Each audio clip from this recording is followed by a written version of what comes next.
Assalamualaikum warahmatullahi wabarakatuh. Waalaikumsalam. Innal hamdalillah nahmaduhu wa nasta'inuhu wa nastaghfiruh wa na'udzu billahi min sururi anfusina wa sayyiati a'malina may yahdihillahu fala mudhillalah wa may yudlilhu fala hadiyalah. Asyhadu an la ilaha illallah wa asyhadu anna Muhammadan abduhu wa rasuluh. Amma ba'du. Pemirsa El Sinta TV rahimakumullah. Senang sekali saya Fadli Muhammad kembali hadir menjumpai Anda dalam acara Ramadan bersama Ustadz. Acara ini terselenggara berkat kerjasama El Sinta TV dengan STIMIK Muhammadiyah Jakarta. Pada kesempatan kali ini kita akan membahas sebuah tema dengan judul Ramadan sebagai diklat umat. Dan bagi Anda yang ingin berinteraksi bersama kami di studio, silakan hubungi nomor telepon 021 252 0666. Saya ulangi 021 252 0666. Bersama saya di studio telah hadir seorang narasumber yang akan membahas tema kita. Beliau adalah Ustadz Dr. Andes Haji Sukandar Ghazali, salah seorang dosen di STIMIK Muhammadiyah yang juga Ketua Pimpinan Daerah Muhammadiyah Kota Bekasi.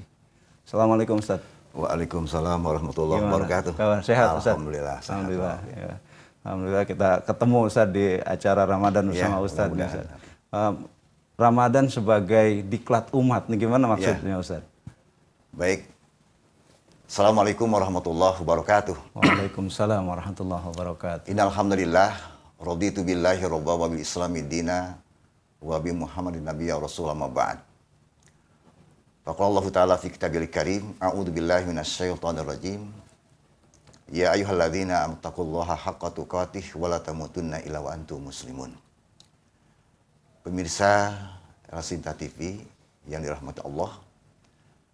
Alhamdulillah, syukurillah dengan izin Allah, sore ini saya bisa hadir dengan Fadli di studio El Sinta dalam rangka kajian kultum atau namanya dalam rangka menyambut Ramadan. Ya, menjelang buka bersama. Mudah-mudahan apa yang kami sajikan walaupun sedikit ada manfaatnya untuk kita semua. Amin. Wabil khusus kaum muslimin rahimakumullah. Tema yang sederhana yang terkait dengan adalah diklat umat. Ramadan bukan diklat umat, artinya Ramadan sebagai sarana dalam upaya untuk meningkatkan kualitas iman dan amal soleh lewat pendidikan latihan sebulan penuh di bulan Ramadan. Bulan Ramadan bukan hanya sebatas melaksanakan kewajiban siang hari bersaum, malam hari menghidupkan qiyam Ramadan, tadarus infak sedekah jariyah, tapi hakikatnya dalam upaya mengasah, mendiklat, mentraining umat manusia supaya diharapkan hasil saum itu melahirkan la'alakum tattaqun, menjadi manusia yang takwa. Dan hasilnya tentunya, Pak Fadli, hasil diklat itu yang diharapkan menghadapi 11 bulan yang akan datang. Itu intinya. Jadi pasca Ramadan ya. Pasca Ramadan. Jadi kalau sekarang kaum muslimin ramai melaksanakan sholat berjamaah tepat pada waktunya, menghidupkan sholat tarawih, bertadarus. Nah hasilnya apakah pasca Ramadan nanti sama seperti posisi seperti itu Ramadan? Ini persoalannya. Oleh karena itu di bulan Ramadan ini hakikatnya mengasah iman, Pak. Mengasah iman karena hakikatnya yang masuk ikut peserta diklat itu hanya khusus bagi orang yang beriman. Sebagaimana dalam Al-Quran Al-Baqarah 183, ya ayyuhalladzina amanu kutiba alaikumusiyam. Wahai orang yang beriman, diwajibkan atas kamu untuk bersaum melaksanakan puasa. Nah, kalimat iman ini seperti apa? Iman yang bagaimana? Yang ikut serta diklat training supaya melahirkan la'alakum tattaqun. Yang pertama tentunya kembalikan dulu posisi iman itu. Nah, makanya kan iman itu kadang-kadang al-imanu yazid wa la yanqus. Iman itu bisa naik, bisa turun. Bisa turun. Nah, makanya disebutkan takrirul bil lisan. Jadi pada saat meyakini tauhid akidah kepada Allah itu takrirul bil lisan, diucapkan dengan lisan. Setelah mengucapkan 2 kalimat syahadat tentang pengikraran syahadat dengan Allah dan Rasul, wa tasdiqu fil qalbi. Kemudian harus dibenarkan dengan hati. Wal amalu bil arkan. Baru dioperasionalkan dalam seluruh tindakan kita. Jadi kita kembali kepada makna takrif iman yang sederhana dulu, Pak Panti. Nah, kalau sudah paham hakikat makna takrif iman itu, baru kita melaksanakan saum ini punya target. Betul. Targetnya itu jaminan Nabi yang pertama, orang yang melaksanakan saum, man shoma Ramadan imanan wahtisaban, ghufirallahu ma taqaddama bidzambihi. Barang siapa yang melaksanakan ibadah saum karena iman. Iman tadi, makna hakikat iman tadi. Wahtisaban, penuh dengan ketulusan, penuh dengan keikhlasan, lillah karena Allah. Nah, yang seperti ini. Ghufirallahu ma taqaddama bidzambihi, diampuni segala dosa-dosa kita yang lalu. Baik, Ustadz. Istirahat dulu sebentar, Ustadz. Baik. Ya, nanti kita lanjutkan setelah yang berikut, Ustadz. Pemirsa, sangat menarik pembahasan kita bersama Ustadz Haji Sukandar Ghazali. Namun kita harus istirahat sejenak. Jangan kemana-mana, nantikan Ramadan bersama Ustadz setelah yang berikut ini.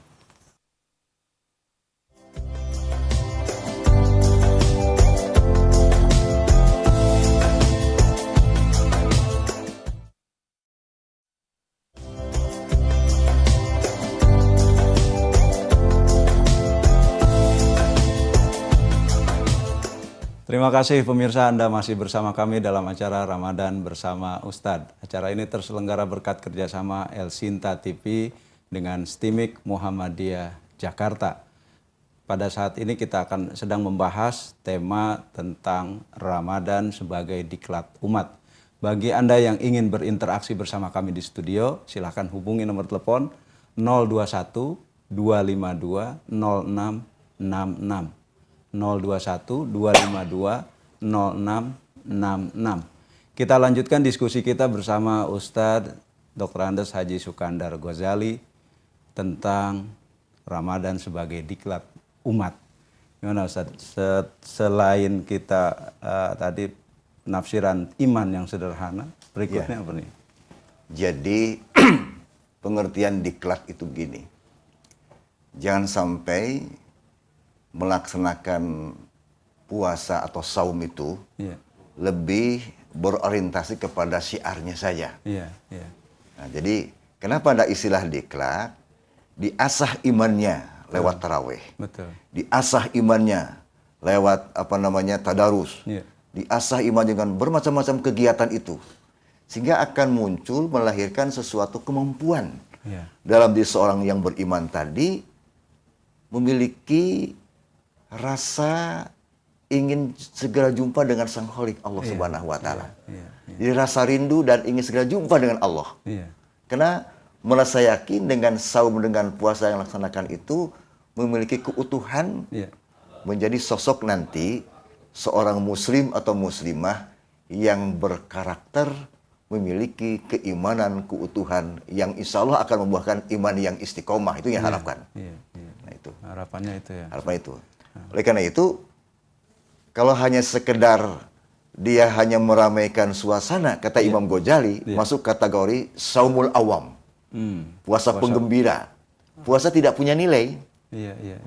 Hanya ramai suasana saja. Tapi supaya saum dan tadi melahirkan la'alakum tattaqun, meraih ampunan Allah, harus naikkan tingkatannya itu iman yang di dalamnya memiliki kualitas yang disebutkan kata Imam Ghazali saumul khawas. Puasa yang cukup istimewa. Puasa yang istimewa itu puasa betul-betul selama melaksanakan saum itu, qiyam Ramadan itu mengevaluasi. Apakah cukup dengan puasa saya masuk surga? Apakah cukup dengan tarawih saya masuk surga? Apakah cukup dengan tadarus masuk surga? Nah, ini perlu evaluasi.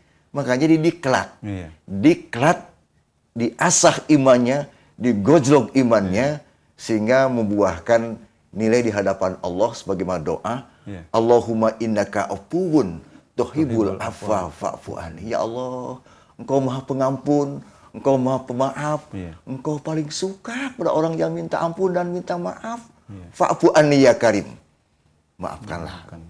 Nah, ini mencapai titik akhir terkait dengan doa yang seperti itu kena dorongan kuatan yang ada dalam iman tadi. Baik, kita terima penelpon dulu, Ustaz. Baik.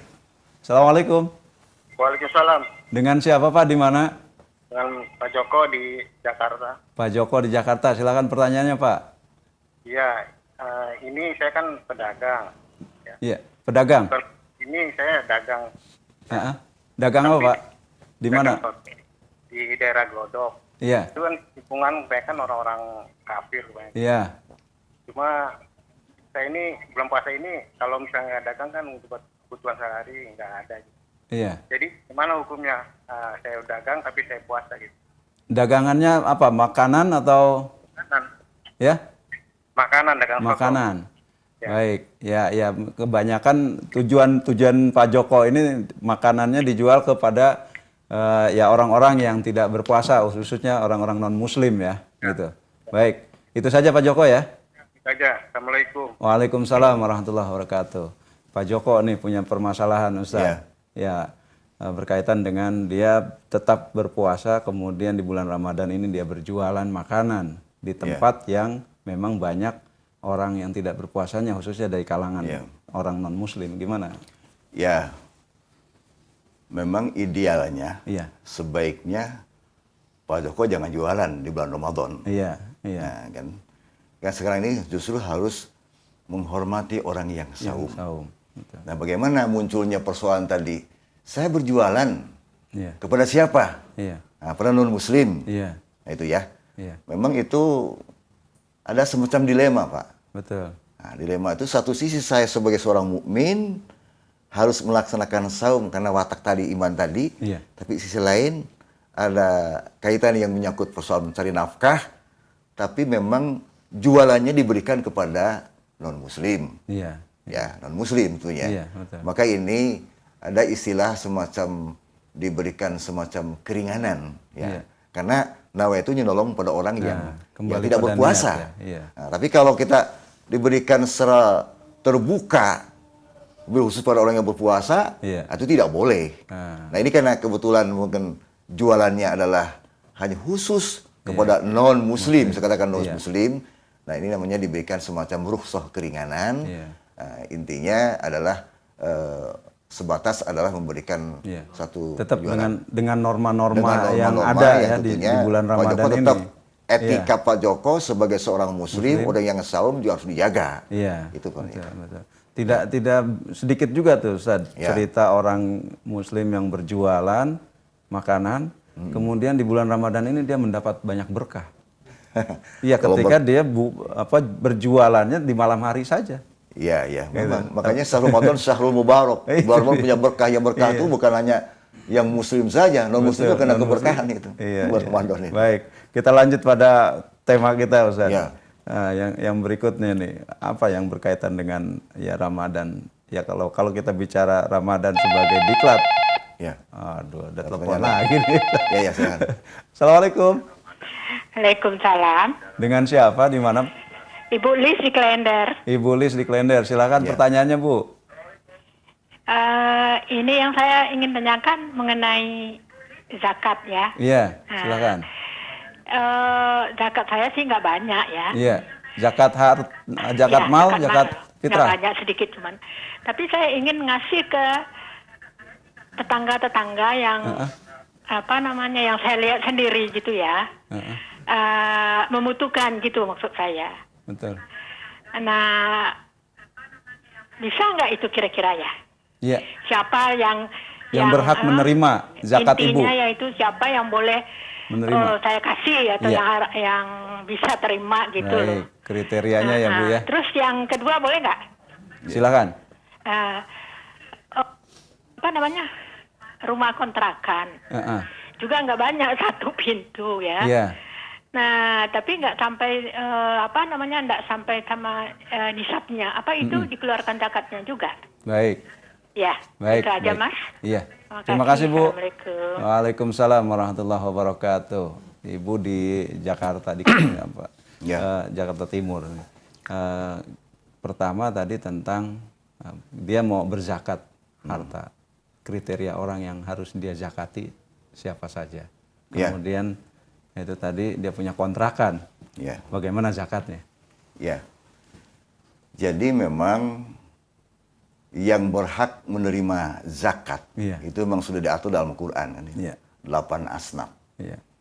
Jadi yang dari 8 asnaf itu yang diprioritaskan itu dah fuqara wal masakin. Iya. Ya. Jadi mungkin nanti dalam setelah perhitungan itu juklaknya itu, ya, jadi kita diberikan pokoknya ada 10 juta. Nah 10 juta itu yang diutamakan fuqara wal masakin dulu. Ya. Nah kemudian berapa hitungannya itu? Nah baru ada sisanya yang lain segala macam. Iya. Gitu. Jadi kalau memang yang paling utama adalah fuqara wal masakin. Berikutnya boleh kalau mengenai yang lain. Tapi kan sekarang Iya. kalau yang namanya ghorimin, orang yang hutang Iya. susah dari hutang gitu kan. Betul. Nah, tapi yang paling pokok sekarang bagaimana aturan Basda atau Basnas itu, Basnas. itu memang diutamakan adalah Fuqara wal masakin. fuqara wal masakin. Silakan mau di lingkungan atau tempat lain. Yang penting adalah justru kalau bisa yang diutamakan yang dekat dulu fuqara wal masakin itu. Gitu ya. Sebetulnya masih ada pertanyaannya kriteria yang real gitu di Ya. lapangan. Tapi nanti dulu kita terima Ya, ya. telepon dulu nih. Ya. Assalamualaikum. Waalaikumsalam. Dengan siapa Ibu di mana? Halo. Halo. Iya, dengan siapa Ibu di mana Bu? Halo Bu. Halo. Iya silakan Ibu sudah tersambung Bu, silakan. Bu Hadijah. Ya. Bu Hadijah. Ibu Hadijah di mana Bu? Halo Ibu Hadijah. Bu Ajijah di mana Ibu? Volume TV-nya Ibu dikecilkan Ibu. Volume TV-nya Halo dikecilkan. Pak Ustadz. Ya. Saya di Jakarta Ustadz. Silakan. Silakan langsung aja Bu. Iya. Iya. Pak Ustadz, saya mau menanya, saya kan ada penghasilan. Saya sudah diinfakkan setiap bulan 20%. Iya. Hmm. Terus? Iya. Nah, kemudian itu sisanya saya tabung. Nah, itu yang ditabung itu nanti kalau sudah sampai haul atau nisabnya, itu wajib zakat lagi enggak? Itu saja ya Bu ya? Ya. Ya, baik. Baik Bu. Ya Bu Ajijah. Kita pertama yang Ya. penelpon pertama dulu Ustaz. Kita lanjutkan dulu nih. Jadi kriterianya Gitu. fuqara. Orang fakir miskin, Iya. ibnu sabil, Miskin. sabilillah. Iya. Nah, orang berhutang gorimin kan gitu Enggak, termasuk kalau itu ya. kalau kriteria orang di pemerintahan kan suka ada tuh miskin itu kategorinya ini loh. Jadi Seperti miskin itu Ustaz. gini. Dia misalkan punya rumah tapi tidak Ya, berlantai. jadi miskin itu hidup ekonomi ke bawah. Iya, Jadi masih normal, masih bisa makan, iya, masih ada penghasilan. iya, Tapi pada saat akan diminta untuk berzakat tidak cukup. Iya. Karena rumah ini masih ada terkait dengan Hutang, cicilan, iya. motor pun juga cicilan, semua cicilan. iya. Nah itu memang secara hukum belum masuk kategori nisab. Nah, Jadi masih berhak untuk menerima zakat, Zakat, gitu ya. iya. Nah itu yang terkait. Tapi kalau yang fakir itu sama sekali jangankan untuk memberikan sesuatu pada orang lain. Iya. Untuk makan sehari-hari, hari ini makan, sore nggak makan. Iya. Itu fakir. Itu. Nah itu makanya diutamakan fakir dulu, Fakir, ya. miskin itu. Iya, itu. Ya itu. Jadi ada makan buat hari Ya. ini pagi, sore, siang betul. ada gitu. Baik. Terus yang kedua tadi pertanyaan tadi. kedua, dia punya kontrakan. Ya kontrakan. Kontrakan Nah sekarang kontrakan tuh berapa? Satu pintu. cuma satu pintu. Nah satu pintu tuh istilahnya kalau kan gini ukurnya, kalau emas sampai 70 segala macam itu wajib dijakatkan. Iya. Ya, jadi penghasilan punya berapa pintu itu akan dijakatkan. Iya. Nah paling tidak untuk supaya tidak galau, tidak ragu Iya. dalam posisi hakikat apakah sudah disabet atau belum, Iya. udah keluarkan saja satu pintu itu 2,5%. Nah, pada tiap bulannya atau dalam jadi hitungan dalam setahun. sebagai gitu. mengaplikasikan wa mimma razaqnahum yunfikun. Jadi diinfakkan saja gitu ya.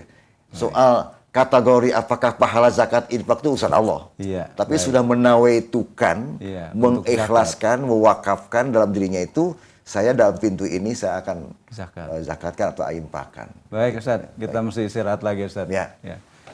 Pemirsa, semakin menarik pembahasan kita, namun kita kembali harus beristirahat. Nantikan Ramadan bersama Ustadz setelah yang satu ini.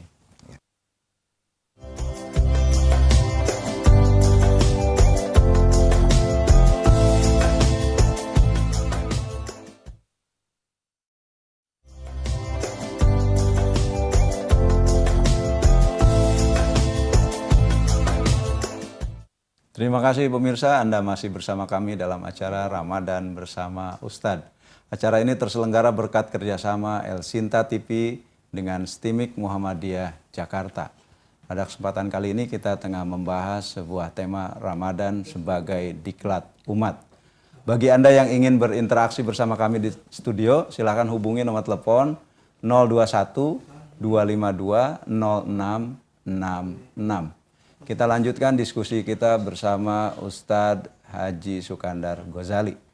Ustadz, masih kita menjawab pertanyaan Bu Azijah tadi. Ustadz. Ya, jadi gini, pada saat posisi sudah sebagai masuk kategori agnia yang cukup, Iya. yang mapan, Iya. kemudian kewajibannya sudah dikeluarkan, Iya. minimal 0,5%, Iya. kemudian masih ada uang itu Iya. nggak jadi masalah. Yang penting kewajiban dia sebagai orang kaya, orang agnia yang punya Iya. kewajiban sudah diserahkan kepada fuqara'ul masakin atau masakin. 8 asnaf tadi, Iya. nggak masalah. Nggak kena kewajiban lagi. Enggak, kan itu Ketika kalau uang atau harta kalau benda zakat itu dihitung setahun sekali kan. setahun sekali. Iya, jadi setahun bersekali nisabnya berapa, Iya. zakat apa, zakat harta, zakat pertanian, zakat apa segala macam. Itu ada tabelnya, semua tabelnya seperti itu. Baik. Ya, gitu. Ya.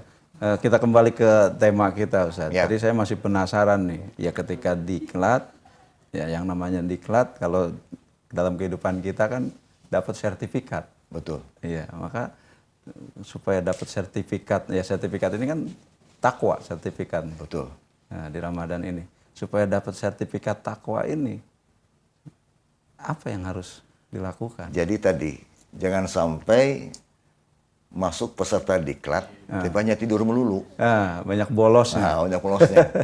Justru kan nanti juga sang panitia isinya Iya. bingung memberikan asyhadahnya itu. Betul. Diplomanya seperti apa. Iya. Makanya supaya hasil diklatnya itu Sempurna. sempurna. Nah itu tadi. Jadi kualitas iman itu harus diwujudkan dalam bentuk pengamalan dalam kehidupan sehari-hari. Iya. Itu intinya seperti itu. Jadi bahkan nanti sertifikatnya dua. Pertama adalah ampunan, maghfirah tadi. Iya. Yang kedua, satu Syawal itu disebutkan kharaja min dzunubihi kayaumi warathu ummuhu. Keluarlah noda dan dosanya itu seperti bayi yang baru keluar dari ibu. Nah ini memang hasil diklat itu seperti itu. Makanya jangan sampai begitu dia sholat tarawih itu ya, kita begitu musuk takbir segala macam mencoba sholat atau dalam bentuk tarawih atau dalam bentuk qiyam Ramadan itu merasakan dialog antara dirinya sebagai makhluk sang Khalik. Jadi istilahnya gini, membangun komunikatif antara dirinya sebagai makhluk dengan sang Khalik Allah. Paling tidak dalam batin, puasa itu termasuk adalah ibadah hati, ibadah batin. Sehingga akan melahirkan yang dalam Quran disebutkan ala dzikrillah tatma'innul qulub. Orang yang selalu mampu mengkomunikasikan diri dengan Allah, hatinya tenang. Tentram. Penuh kedamaian. Nah ini hasil daripada diklat itu. Nah, cuman tidak hanya sekedar di bulan Ramadan. Nah, ini dia masalahnya, Ustaz. Tapi nanti di bulan Syawal seperti apa? Betul, Rajin nggak tanda habisnya? Tapi kita terima telepon dulu, Ustaz. Itu masalah. Assalamualaikum. Waalaikumsalam. Dengan siapa, Pak? Di mana? Hamba Allah di Bintaro. Iya, silakan, Pak. Pertanyaan, Pak. Ini tentang zakat fitrah. Ini Iya. ada salah satu kelurahan yang ada di Tangsel bahwa masjid itu harus setor ke kelurahan. Iya. Sedangkan di area masjid itu banyak hamba-hamba Allah yang memerlukan. Itu gimana Ustaz? Baik. Ya. Itu aja ya Pak. Iya, terima kasih atas perhatiannya. Wassalamualaikum Terima kasih. warahmatullahi wabarakatuh. Waalaikumsalam warahmatullahi wabarakatuh. Jadi Hamba Allah. memang Gimana Ustaz? zakat fitrah beda dengan zakat mal. Iya. Itu beda ya. Jadi kalau zakat fitrah harus diselesaikan sebelum sholat id. Iya. Man andaha qabla sholat bahia zakatu makbulah. Barang siapa yang melakukan zakatnya sebelum sholat id, zakatnya makbul. Iya. Man andaha pada sholat bahia sodakatu minas sodakoh. Barang siapa yang mengeluarkan zakatnya setelah sholat id, dianggap sodakoh. Nah sekarang persoalannya, seperti pertanyaan tadi, bagaimana yang diminta kelurahan? Iya. Bukan seuzon sebenarnya. Sebaiknya. Basda mungkin ya. Ya, yang ini. sebaiknya yang diberikan kelurahan itu, sebaiknya ya. Iya. Nah, karena kan di masjid sebagai amilin itu, tanggung jawab. Betul. Nah, sebaiknya yang diberikan kepada kelurahan itu jangan zakat fitrahnya. Nah, zakat mal atau malnya. sodakoh biasa, gitu, nggak apa-apa. Karena zakat fitrah itu punya tanggung jawab tadi. Iya. Jangan sampai Khotib orang ini. lain sudah pulang kampung, sudah menyerahkan kepada panitia zakat, Iya. duitnya masih Iya. kumpul Masih di kantor kelurahan. panitia, di Bahaya kantor itu. kelurahan. Sehingga disebutkan mu'alakun bainas sama iwal artar, ombang-ambing antara langit dan bumi, gara-gara zakat fitrahnya belum nyampe kepada yang bersangkutan. Bukan seuzon. Betul, betul. Tapi itu, jadi harus betul. kita harus agak sedikit sensitif, Iya. dan bagaimanapun DKM itu membentuk panitia zakat sebagai amilin itu amanat. Kan pada saat ijab kabul itu saya terima zakat antum, zakat Anda, yang insya Allah akan diserahkan pada yang berhak menerimanya.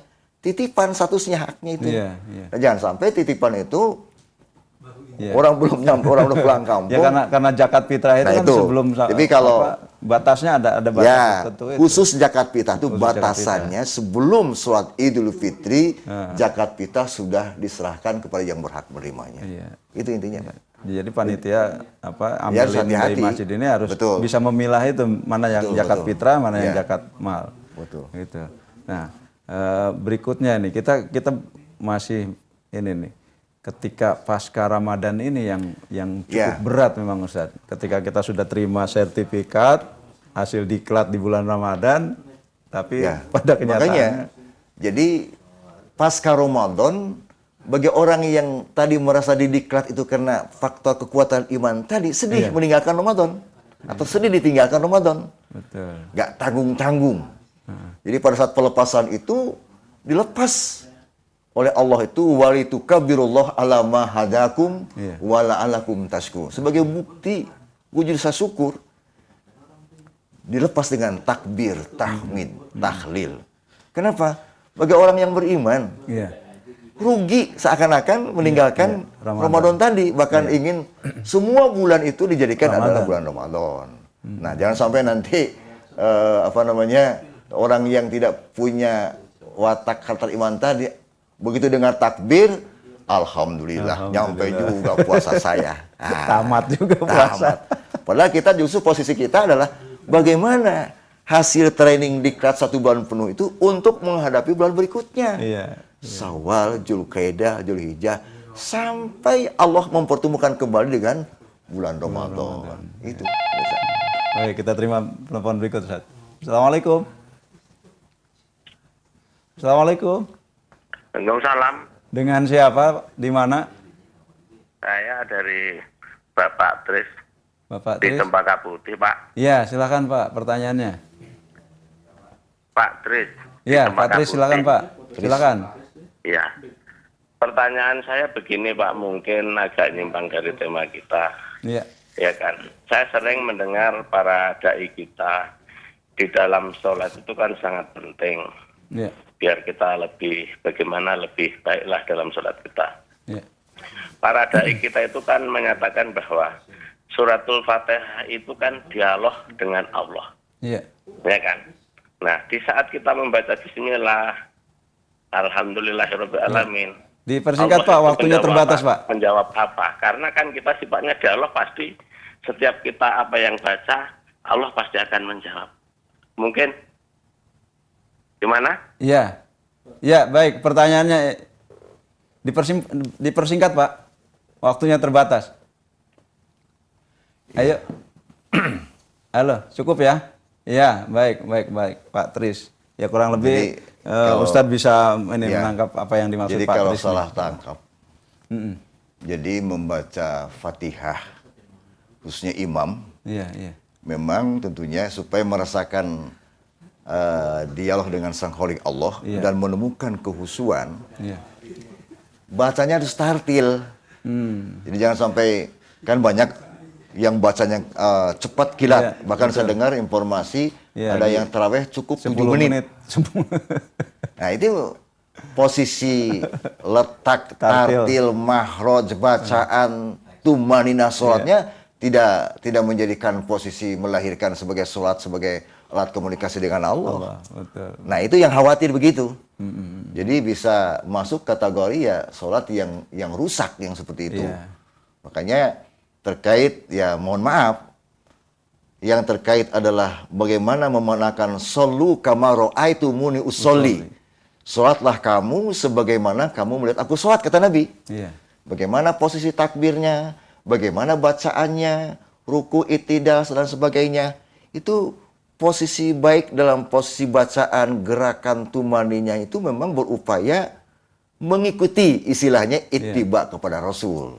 Jadi kalau bacaannya terlalu cepat kilat, itu pertama tidak merasakan dialog, yang kedua bagi makmum mungkin tidak merasakan nyaman sholat seperti itu.